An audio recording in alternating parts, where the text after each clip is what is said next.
નમસ્કાર. જૈન સંઘ મેનેજમેન્ટ પ્લેટફોર્મના આ ટ્યુટોરિયલ વિડીયોમાં તમારું સ્વાગત છે. આજે આપણે શીખીશું કે પ્લેટફોર્મ પર નવા સભ્યોને કેવી રીતે ઉમેરવા. સૌથી પહેલા પ્લેટફોર્મની વેબસાઇટ ઉપર જાઓ. ઉપર આપેલા મેન્યુમાં login/registration પર જાઓ અને ત્યાંથી સંઘ એડમિન વિકલ્પ પસંદ કરો. ત્યારબાદ આપના રજિસ્ટર્ડ ઈમેલ તથા પાસવર્ડ સાથે લોગિન કરો. હવે ડાબી બાજુના મેન્યુમાં મેમ્બર મેનેજમેન્ટ પર ક્લિક કરો અને તેમાંથી બલ્ક અપલોડ વિકલ્પ પસંદ કરો. આ સુવિધાનો ઉપયોગ એકસાથે ઘણા બધા સભ્યોનો ડેટા સિસ્ટમમાં ઉમેરવા માટે થાય છે. ડેટા એકસાથે અપલોડ કરવા માટે સૌપ્રથમ અહીં આપેલા બટન પરથી સેમ્પલ CSV ફાઇલ ડાઉનલોડ કરો.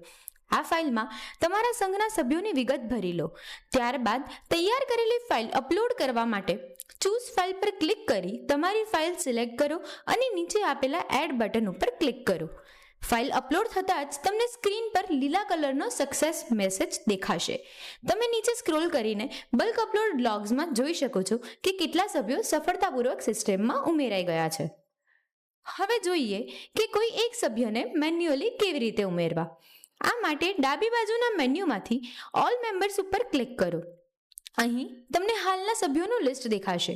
નવો સભ્ય ઉમેરવા માટે જમણી બાજુ ઉપર આવેલા એડ મેમ્બર બટન પર ક્લિક કરો. આ ફોર્મમાં સભ્યની પ્રાથમિક વિગતો ભરી આપો. ત્યારબાદ તેમના અકાઉન્ટ માટે એક પાસવર્ડ સેટ કરો અને કન્ફર્મ કરવા ફરીથી પાસવર્ડ લખો. બધી વિગતો ભરાઈ જાય એટલે નીચે આપેલા એડ બટન પર ક્લિક કરો.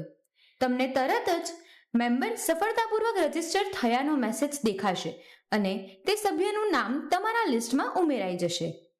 આ રીતે તમે ખૂબ જ સરળતાથી સંઘના સભ્યોનું સંચાલન કરી શકો છો. વધુ માહિતી માટે અમારા અન્ય ટ્યુટોરિયલ વિડીયોઝ જોતા રહો. પ્રણામ.